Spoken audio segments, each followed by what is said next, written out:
संस्था है जिसका नाम है forum for democratic leaders in Asia Pacific, और इसके बारे में कहा जा रहा है this is non profit organisation established in 1994 with the mission to promote democracy in Asia Pacific region. अब इसमें 4 लोग सह अध्यक्ष हैं, 4 लोग सह अध्यक्ष हैं, और उसमें एक श्रीमती सोनिया गांधी जी भी। जो लोग हैं उसमें फिलीपींस की कैरेजोन एक्विनो है, जिनको जो फॉर्मर प्रेसिडेंट ऑफ फिलीपींस है, कियाम डेंग जूंग है जो कि प्रेसिडेंट है national congress of new politics के, ऑस्कर सांचेज हैं जो former president of Costa Rica हैं, और Sonia Gandhi ji in the capacity of chairperson of the Rajiv Gandhi foundation. ये आप देख सकते हैं। गंभीर बात एक, तो हम ये बात कहना चाहते हैं, आज सदन की कार्रवाई प्रारंभ, इस गंभीर विषय पे हम लोग सदन का ध्यान आकृष्ट करना चाहते हैं। कोई सा वो बता रहे थे, कौन सा मिशन पता नहीं, हाँ क्या था, forum of democratic leaders in Asia Pacific, हाँ बराबर है, इसके बारे में बता रहे थे। प्रेस कॉन्फ्रेंस करी आज बीजेपी ने। अच्छा अच्छा अच्छा,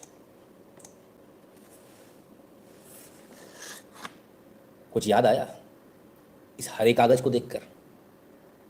कुछ याद आया क्या? आज जो चीज आप सुन रहे हो सोचिए, ये एफडीएल एपी याद है, और चेयरपर्सन को प्रेसिडेंट सोनिया गांधी, याद कीजिए। कोई रात को आता है, उसने कब बताया था, कितने महीने हो गए इसको, अब तो मुझे भी याद नहीं है, मुझे लगता है शायद 1 साल होने को आ रहा होगा। इतना पुरानी बात आज भाजपा लेकर आ रही है। जूनियर सलमान, ऐसे चलती है मेरी दुकान, क्या समझे? मदरसे में जाके पढ़ने से नहीं होता कुछ, मदरसे में जाके पढ़ने से कुछ नहीं होता। ऐसे चलती मेरी दुकान, जिस पे सरकार सील लगाती है बाद में 6-6 महीने, 1-1 साल बाद। ऐसे थोड़ी आते लोग यहाँ पे रात में जाग जाग कर, अलार्म लगा लगा कर। तो ये फर्क है, ठीक है।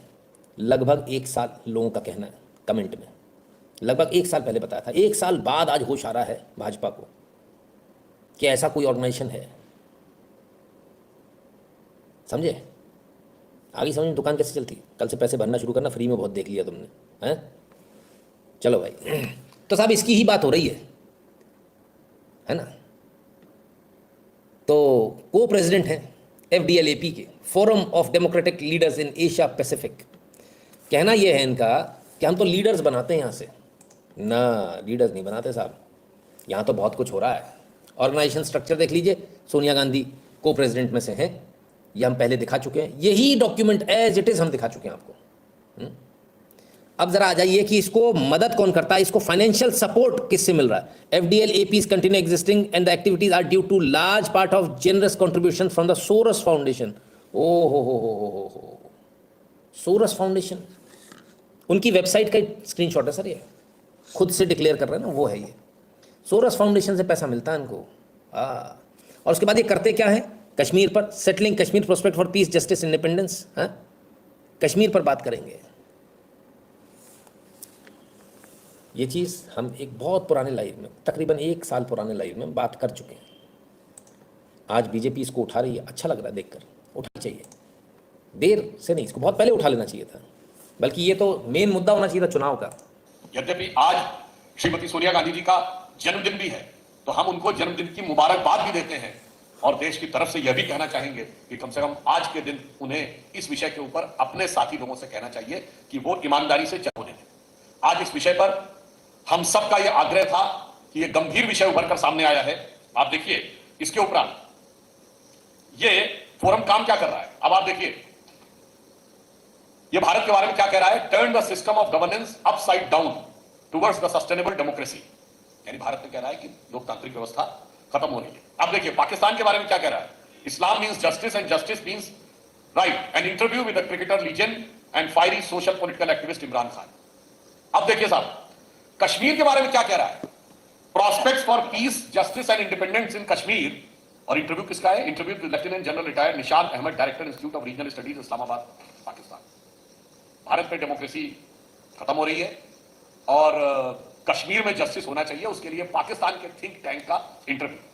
अब आप इसका रहस्य समझिए।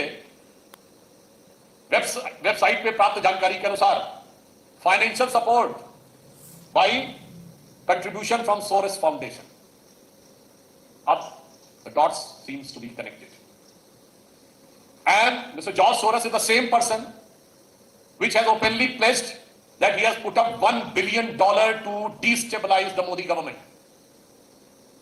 बहुत साफ है कि धन कुबेर से धन का प्रवाह किस काम के लिए हो रहा है।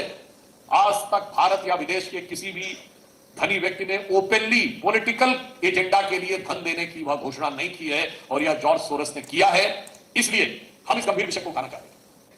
नियम 267 के तहत नोटिस हमारी तरफ से था। श्री लक्ष्मीकांत वाजपेयी जी जो मुख्य सचेतक हैं भाजपा के, वो थे। कविता पाटीदार जी थी। हमारी पार्टी के कई अन्य सांसद थे, और इसके साथ जदयू के राष्ट्रीय अध्यक्ष संजय झा जी ने भी नोटिस दिया था, और हमारे सहयोगी तमिलनाडु में जी.के. वासन जी, उन्होंने भी नोटिस दिया हुआ था।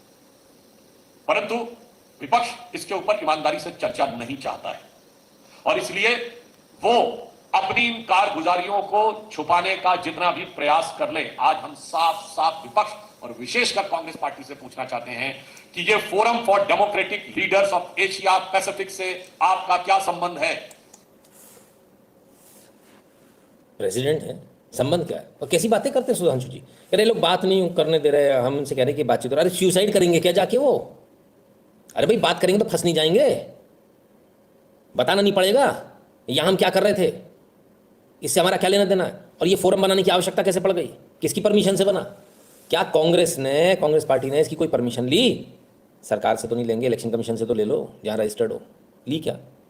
तो फिर ये पार्टी की मान्यता क्यों नहीं खत्म होती? आपने 8 महीने पहले बता दिया था सरकार होमवर्क कर रही होगी। अभी तक लगता है परिवार लंबा न पाला है, अब जेल जा सकते हैं अगले 6 महीने में। ठीक है, आप कितनी भी कोशिश कर लेना, हम दंगा कर देंगे, ये कर देंगे, वो कर देंगे। कांग्रेसियों के लिए कह रहा हूँ, कुछ नहीं होगा। पूरे चांसेस हैं। बताना मेरा काम था, मैंने बता दिया, बाकी आपकी इच्छा है। आई एम सो प्राउडली क्या saying to people I knew everything because Nitin Shukla ji have said all this long back. Fast and furious in news analysis. बहुत बहुत धन्यवाद कामिनी जी, बहुत बहुत धन्यवाद। भगवान करे आपका ये विश्वास हमेशा कायम रहे। सकता है कि चुप हो जाए, कोई एक्शन ना हो, ऐसा भी हो सकता है, कोई बड़ी बात नहीं है। सब कुछ वही चल रहा है साहब, सारे वही पेपर है। Open society institute, institutional social, कितने पैसे दिए? पैसे की अमाउंट तो देखो साहब, 12 करोड़ 5 लाख हैं। वाह, ऐसे पैसा आता है, हमें पता ही नहीं है। बताइए। हाँ, अब आइए। Rajiv Gandhi foundation and its link to shady Soros foundation organisation in India and Soros linked organisation abroad, 27 June 2020। और ये तो अपन इनकी बात कर ही चुके हैं, सलील शेट्टी जी की। और OCCRP, इसकी बात भी कर चुके हैं। सब कुछ वही है सर, मतलब स्क्रीनशॉट भी बदलने की जरूरत नहीं पड़ रही है। तो रियलिटी है साहब, इसको पहले उठाना चाहिए था। 2024 का जब इलेक्शन हो रहा था ना, इसको तब उठाना चाहिए था इनको, दिसंबर में। इस दिसंबर में जो उठा रहे, 1 साल बाद, बहुत देर कर दी हुजूर आते आते। ये आपको बहुत पहले उठाना था। तो चलो कोई बात नहीं।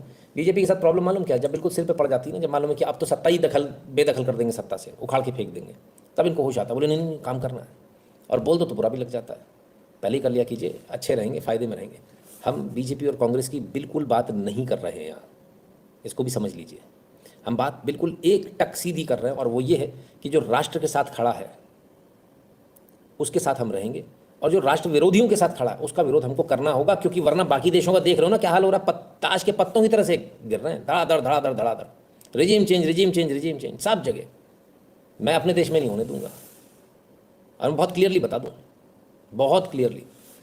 बहुत सारे आतंकवादी संगठनों को आप देख रहे हैं, उनको पाला पोसा जा रहा है, उनको आगे बढ़ाया जा रहा है, और वो कब्जा कर ले रहे हैं देशों के ऊपर। मैं पूरी जिम्मेदारी के साथ बोल दूं कि भारत में ऐसा प्रयास या ऐसा सपना भी कोई देख रहा है तो ये समझ लेना कि तुम आतंकवादी बनने की सोचो, तुम्हारा बाप आतंकवादी यहाँ मौजूद है। खानदान के खानदान नहीं, नस्लें साफ हो जाएंगी, पता भी नहीं चलेगा कहाँ गए। भारत के अंदर जो लोग ये सोच रहे हैं ऐसा कर लेंगे कि अब तो वहाँ भी हो गया, इस देश में भी हो गया, उस देश में भी तख्ता पलट हो गया। भारत में किसी की भी सरकार रहे, चाहे कांग्रेस की ही सरकार क्यों ना रहे, वो नहीं हो पाएगा जो बाहर हुआ है। यह हम इस देश में नहीं होने देंगे, चाहे कुछ भी कर लो आप, एड़ी चोटी का जोर लगा लो। ये देश कानून से चलने वाला देश है, संविधान से चलने वाला देश है। संविधान बदलेंगे भी जब आवश्यकता होगी। We the people of India, अंग्रेजों का कोई गुलाम थोड़ी है कि जो आपने दे दिया वही रख के बैठे रहेंगे। नहीं, संविधान भी बदलेंगे जब आवश्यकता होगी, जब हमको मेजोरिटी रहेगी हमारी, हमें लगेगा कि संविधान बदलने की जरूरत है, बदलेंगे, कानून बदलेंगे, बहुत बुरी तरह से बदलेंगे। लेकिन सब लीगल फ्रेमवर्क में होगा, इलीगल नहीं होगा, इलीगल नहीं होने देंगे कुछ भी। वोटिंग होगी, वोटिंग के साथ होगी, है ना। और मेजोरिटेरियन अथॉरिटेरियन जिनको रोना वो रोते रहो, है ना, उससे कुछ नहीं होने वाला। मयंक जी कह रहे अब मैं वो नहीं रहा जो आपके सुनने से पहले था, सब बदल गए, सारे के सारे लोग बदल गए, बड़ी देश को उखाड़ कर फेंक देंगे, दिमाग से निकाल दें, ऐसा कुछ हो नहीं पाएगा। प्रशांत जी कहते देश में हम विदेशी दखल नहीं सहेंगे, एब्सोल्युटली, बस मेरा भी यही कहना है, अपने देश में हम विदेशी दखल नहीं सहेंगे, सरकार भले ही किसी की भी हो, हमारा देश है, हम आपस में निपट लेंगे, हमें जो करना होगा, किसी विदेशी को नहीं घुसने देंगे यहाँ, किसी कीमत पर नहीं, और किसी भी एजेंडे के तहत भी नहीं। कमाल के लोग हैं, और वो बड़े मूर्ख लोग हैं, बड़े मूर्ख लोग हैं। आज मैं उनकी भी कहानी दिखाऊंगा, देखा अगर समय रहा तो, है ना, जो लोग आज रो रहे हैं, ठीक है ना। तो आज देश दो भागों में बंटने वाला है, देश विरोधी और देश समर्थक। समस्या क्या है, जो देश विरोधी हैं, अगर आप सही बात भी कहो ना तो आजकल आप तुरंत संघी, भाजपाई और पता नहीं क्या क्या हो जाते हो, मतलब कमाल हो गया। बात फेमिनिज्म पे चल रही थी, मैंने किसी से फेमिनिज्म पे बात कर दी, उन्होंने संघी भाजपाई, मैंने कहा पॉलिटिक्स कहाँ से आ गई यार, ये तो सोशल इश्यूज़ है ना, भाजपा कहाँ से आ गई, संघ कहाँ से आ गया इसमें। और बहुत सारी अलंकार पता नहीं कितने मिल गए थे मेरे को, 5 मिनट में 500 अलंकार। मैंने कहा धन्यवाद भैया, इतने सारे मेडल तो हमको आज तक नहीं मिले, अब आजकल मिलते रहते हैं। तो ये समस्या है इनके साथ में। अगर आप सही बात करोगे, अगर आप नीति की बात करोगे तो आप संघी हो, भाजपा हो, अच्छा मतलब वो लोग ऐसी नीति की बात करते, सही बात करते, हमें पता ही नहीं था। हम तो सोचे वो भी राजनीतिक पार्टी, पर आप लोग बता देते हो तो हमको मालूम चल जाता कि वो लोग इतने अच्छे लोग हैं, इतनी बढ़िया बातें करते हैं, हमको तो पता ही नहीं था। अब आपने बताया तो चलो भाई बढ़िया है, कमाल है। चलिए आगे चल, और मैंने अपने विचार एकदम स्पष्ट रूप से पहले ही रख दिए। हालांकि मैं मानता हूँ परिजनों पे आपका जोर नहीं होता, आप अपने बेटे पे अपना जोर नहीं चला सकते, लेकिन इसके बावजूद नियम एकदम स्पष्ट होने चाहिए। जो अच्छे पदों पर हैं, जो ऊंची पोस्ट पर हैं, खासकर जुडिशरी में, उनके बच्चे बाहर नहीं जा सकते। अगर जाना तो पहले पिता को इस्तीफा देना होगा। मेरे विचार इसमें एकदम क्लियर है। ब्लैकमेलिंग ना हो पाए ना सर, इसके लिए QR कोड को स्कैन करके कृपया